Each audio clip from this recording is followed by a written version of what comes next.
Hi friends, I hope you're all well. Today I'm going to be talking you through my statistics from the first half of the year, my reading statistics, if I can get the word out, what I've been reading, how many books I've read, author demographics, genres, sizes of books, various different things that I like to track, either via Storygraph or I keep my own kind of tracking system in my journal. I recently filmed a journal flip through where I showed you kind of what I track in my journal, what I am interested in terms of seeing what I have read and kind of being able to look back on what kind of stats I like to record. I am a real stats geek. I really enjoy recording statistics and just looking back on them, analysing them, etc. Not just in my reading life, but that is one element that I do like to look back on and kind of reflect on. It also helps me keep on track with like my reading goals and stuff, so I'm hoping that by the fact that you're here at this video that you are also interested in that and you also like statistics. If not, this maybe isn't the video for you, but I will definitely be sharing like my favourites of the year in another video soon, so keep tuned for that. Stay tuned for that, and yeah, I'll just get into it and kind of explain my statistics and kind of talk through them and kind of see what comes up. So I'll be looking at my phone because all the kind of details are on my phone. But in this year so far, the first 6 months of this year, January to June, end of June, I have read 71 books in total, and that apparently, according to Storygraph, clocks up to 17,475 pages, which works out at an average of 246 pages per book, which is quite interesting because that's quite a short number. I'm not sure how accurate the page counter is. I know that some books, when you read them, they don't have pages included. I do read audiobooks as well, so I'm not sure how that's kind of taken into account and stuff like that. But nevertheless, quite interesting. I do read some shorter books. Like I would say I kind of less often go for like a plus 400 page book. And I'm more likely to stick to like the 300 range. And I do like a short book, so that might be part of what's kind of bringing that down, which is quite interesting. Yeah, so according to Storygraph, actually I have read 75% of books with fewer than 300 pages. So again, I'm not sure if that's swayed by books that are like missing that kind of data, or if it's literally that I am reading a lot of short books. I'm not sure. And I also don't really have the time to verify it, so it is what it is. Quite interesting nevertheless. I would say in general my reading's like quite a squiggly line, like when you look at how many books I read per month, and generally speaking, looking at the last kind of 6 months, I read the most books in January, which I think is probably because of like life circumstances and kind of changing life circumstances in the first half of this year. I started a new job, had a few new things going on, so reading kind of naturally ebbed and flowed with that. And in January, it's just the winter in Iceland, there's not a lot to do, and obviously coronavirus as well, so I think I probably just had a lot of time to read at that point in my year. But yeah, it's kind of like a squiggly line, which is natural and normal and all good from my point of view. I'm not sure where to start with the rest of the statistics, but interesting to me about the Storygraph is that they track like moods, so what kind of moods are evoked by certain books and what kind of moods people experience while reading these certain books and what the kind of mood of the book is. And I find that stuff really interesting, and sometimes when I'm in the mood for a certain kind of book, I will like filter my books by a certain thing, like maybe light-hearted, when I'm looking for a light-hearted fun read, or different kind of filters you can put on it. And I find it's such a good feature actually of the site. And in terms of the moods that I have been reading, I have apparently mostly been reading emotional and reflective books, which is quite interesting. I would say that's probably true, and might be true of like previous years as well. And then the second biggest categories are light-hearted, challenging and adventurous. So that is like a total mix. I would say that's probably true. I can't think of like overly challenging books that I've read. I've kind of steered more towards like light-hearted and adventurous books because I have been kind of in the mood for more like escapism in what I'm reading. But yeah, a real mix, so that's really interesting. Another thing that's really mixed is the pace of the books. Apparently I read quite an equal amount of slow, medium and fast-paced books, which is really interesting to me. I think that makes sense though, because I'm generally driven by mood myself in terms of what kind of pacing of book I want to pick up. So sometimes I just want something that's going to grab my attention and I need a fast-paced book, and other times I'm in the mood for something that's more slow-paced, reflective, calming, something you can kind of return to at the end of a work day and know that you're going to just sink into this slow story. So quite a variety, but that makes sense to me. In terms of star ratings, I do tend to leave star ratings on my reviews, but it seems that I do not always do this on Storygraph, which is interesting. I didn't realise that I wasn't always filling that in, because there is quite a large column of books with no ratings that Storygraph is logging information for, so I'm not sure if that is like books I've DNF'd. But in general, my average rating is 3.55 stars, so 3.5 stars, which makes sense. I would say that I would have expected that to be closer to the 3-star mark, because I have read an overwhelming amount of 3-star reads, in my opinion. I feel like I'm reading a lot of kind of what to me is a 3-star book, which is like a good book. I'm enjoying it, I'm really liking it, but it's not like stand out. And in some cases, 3 stars are a little bit forgettable or flawed to the point where I would recommend them, but with caveats perhaps. Whereas a 4-star is quite a strong book in my mind, and I would definitely recommend it. And then a 5-star is like maybe a favourite or like a really standout book. So quite different kind of. I know different people have different kinds of rating systems. That's just mine. A 2-star would be like, I really don't like a book, and a 1-star is like, this was a waste of time, I wish I'd DNF'd it. And I was quite glad to see that I had no 1-star books, but a few 2 and 5 stars, so like quite kind of middling books, or like on the good side of books, which makes sense as well because I do DNF a lot. I was saying in my journal video that I have DNF'd over like 30 books, so I am very happy to DNF and would prefer to DNF than leave a 1-star review, just because it's not good for either me or the book. I've not enjoyed the book gets a bad rating. It's just not, it's pointless in my opinion, so I would rather DNF than struggle my way through a book I'm not enjoying. In terms of genres, I tend to read 25% non-fiction, 75% fiction. I have read, this is reflective of this year and kind of what I see in previous years, that kind of 25 to 30% of my reading is almost always non-fiction, so that feels like a good balance to me. I don't want to read more non-fiction. I know some people set that as like a goal to read more non-fiction, but for me 25% is fine and I'm happy with that amount of books to be non-fiction. Sometimes I go through wee spurts. I remember a couple of years ago I went through a spurt where all I read was non-fiction, and then other times I just crave fiction all the time, so it's certainly interesting to look at, but it's not something that I kind of set goals around. But there is this really quite interesting feature where Storygraph shows you a real breakdown of the genres, and my most read genre apparently is LGBTQIA plus books, which makes sense because I do read a lot of those kind of books, books with those themes in them, and I didn't really think of it as a genre perhaps. I kind of log that separately as like LGBT plus author or rep in books, but yeah, it would make sense that it's my most read.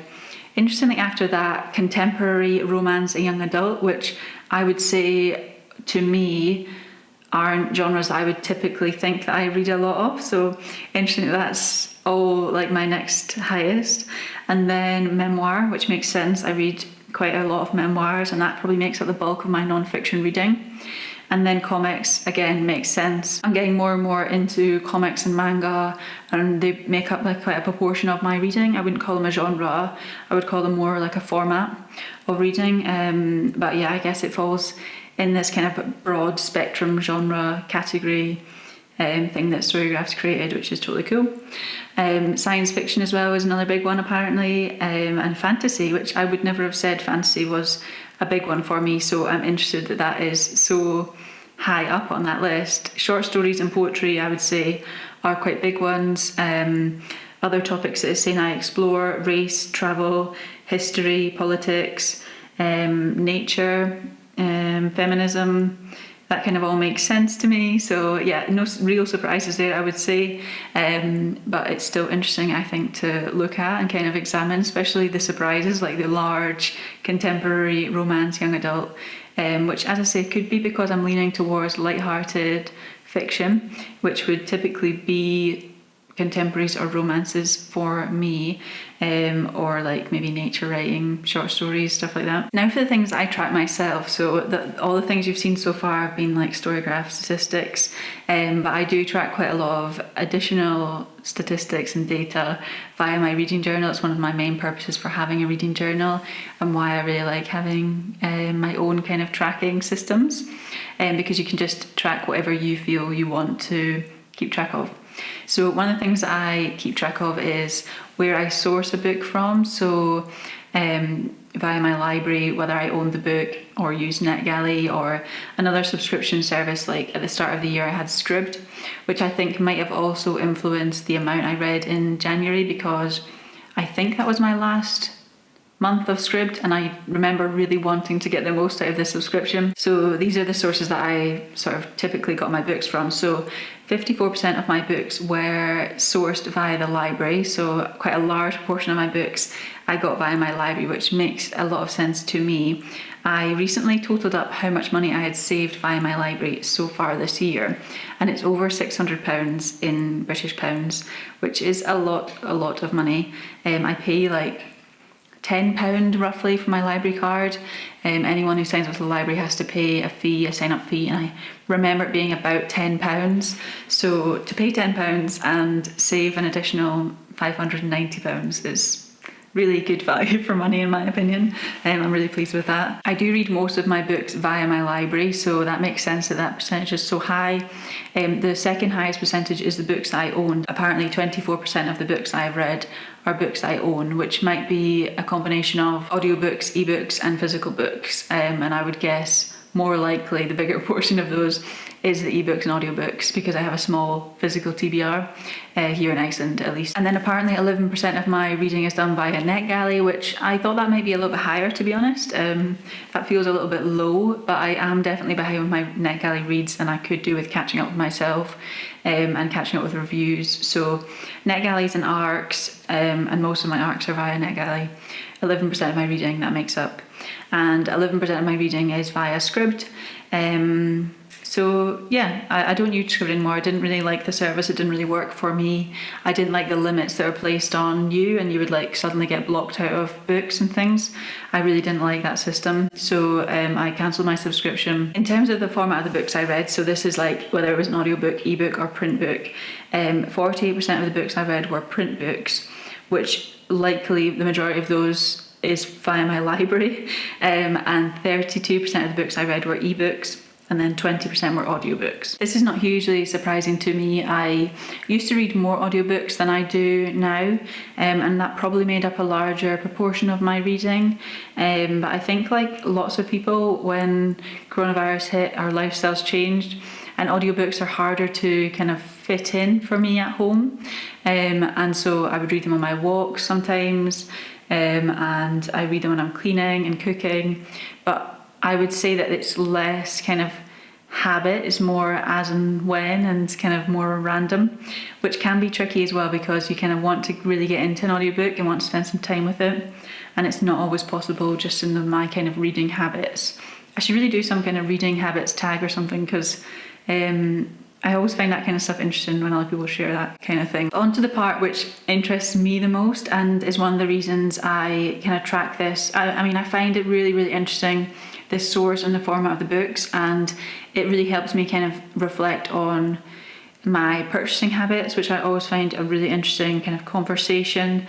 I know not everybody really likes to talk about that, especially not online. People like to kind of keep their purchasing habits quiet, which is totally fair enough. Everyone's unique. For me, I find it interesting because I think that often on kind of social media, things can seem a certain way and they maybe aren't necessarily completely that way, and money plays a big part in that, in my opinion. So I find that really interesting. But the other part of the statistics that I find very, very interesting is the author demographics stuff. So in terms of the gender of the authors I'm reading, 63% of the authors I've read from are female and 27% are male. And only 1% of the authors I have read are non-binary. So that actually is only one book.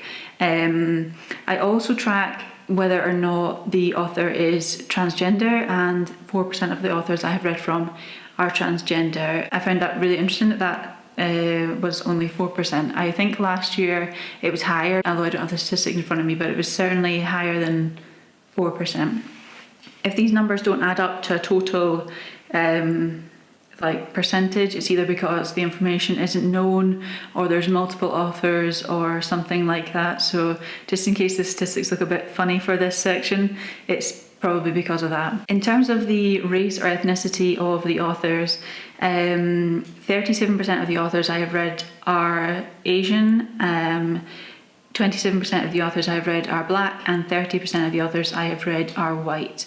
And there's also a 6% which is other, multiple, or non-applicable, or multiple authors, or some other statistic, but those are the main kind of groups that I have read from, and I am pretty pleased with that distribution. Another aspect is in terms of where the author is from. So I played around with how to kind of figure this out and kind of track this in a way that felt like it was kind of helpful to me and to my goals. And my goal really is to read more diversely from across the world, and that's my main goal in terms of reading diversity, is to read more translated literature and more literature from elsewhere in the world. And so as an English language reader, and that's the only language that I can kind of read in or would feel comfortable reading in for leisure, I would say that the main markets that I kind of read from are the UK and the US, and I think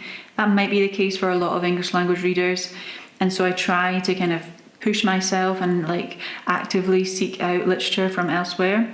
And so part of that is to track continents of birth, and that's quite a broad thing, but it does help me because I separate out the UK and the US, and they have their own statistics, and then I look at continents. And it just helps me to see, am I reading from across the world, or am I just literally reading British and American literature? And sadly, I have probably read more British and American literature than I would personally like. So 32% of the books I read were from authors who were born in the USA, and 27% of the books I have read are from authors who are from the UK or Ireland. And out with that, the next biggest percentage is 21% who were born in Asia, on the Asian continent, and then 10% from North America, 8% from Europe, and then 3% for Oceania and 3% for Africa, and quite shockingly 0% from Latin America. So I didn't actually notice that kind of gap at any point, the 0%, and I do think that the 3% are really small, and I would like to kind of see those increase. So if you do have recommendations for books by authors from those continents, I would be very interested to hear your recommendations. I'm also surprised that I've only read 8%, or 8% of the books I've read are authors born in Europe, because I do purposely seek out translated literature, and I was thinking that I had a higher proportion from European countries. I know I have read some, I think anyway, maybe this is more recent, but I have certainly read books from Swedish authors, I think Icelandic authors, Nordic kind of countries, and also mainland Europe. So I definitely have read a French author. I mean, obviously it only is 8%, but it feels like it should be a higher percentage. So yeah, I was kind of surprised by that. And in terms of, I mentioned that I also track the author or rep of books. And so this is either the author identifies in this way, or it's represented in the books. If that makes sense. I don't know if that makes sense, but apparently 39% of the books I have read are either by LGBTQIA plus authors or have LGBT plus rep. And 24% of the books are either written by disabled authors or have disability rep. And I also started this year tracking intersectionality. So if identities kind of intersect in terms of race, gender, religion, disability, sexuality, etc. If those kind of identities intersect in terms of usually the author's identity, then I will kind of make a marker for that.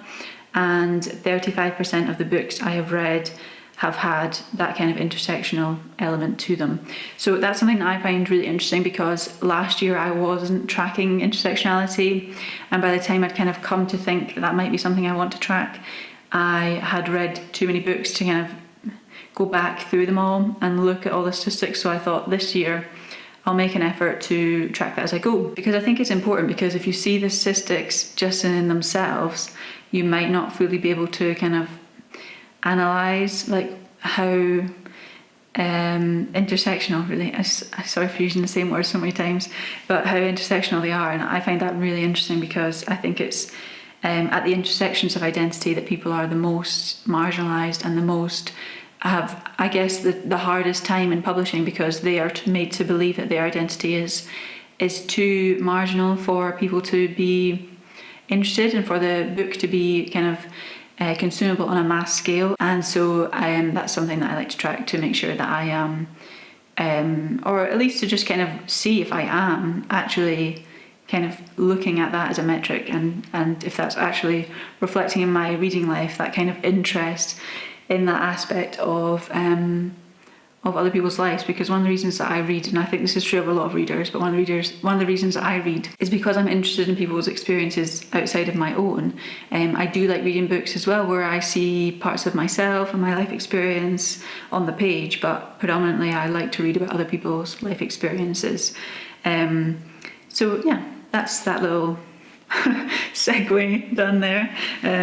But the only last thing that I really track and kind of monitor is how many of the books I've read have been translated. And so far, that's 20% of the books I've read are translated from languages that are not English into the English language.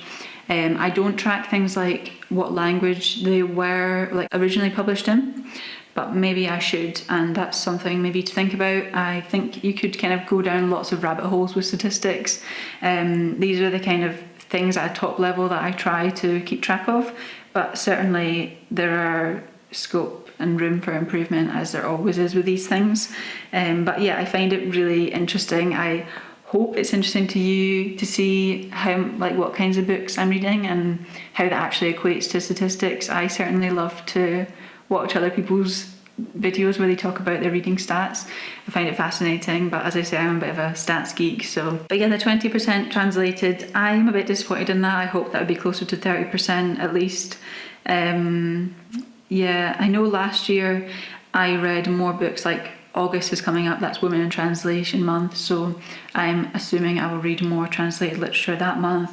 And I know in the second half of the year last year that I read more translated literature. So I'm kind of hoping that happens again, because translated literature is like one of my biggest kind of interests, and one of the things that I am really passionate about, and really want to see more translated literature on English language shelves, because it makes up such a small percentage of the market, but it's so important that English language readers are reading more than just English language first content, because you get such a narrow view of the world if that's all that you read, in my opinion, and in my experience of my previous reading life, where I did only read English language literature, and I think my reading life is so much richer for including translated literature in it, and it's something that I really now feel strongly about. So yeah, I hope this was interesting to watch, and thank you so much for making it this far and for watching the whole video. And I hope you enjoyed it, and you've got your statistics kind of itch scratched by this video. I'd be interested to see how our reading statistics compare, and if you're a booktuber who's made a similar video, I would also love to watch yours, because it's one of the ways actually that I find new people's channels, to be honest, and new people to watch.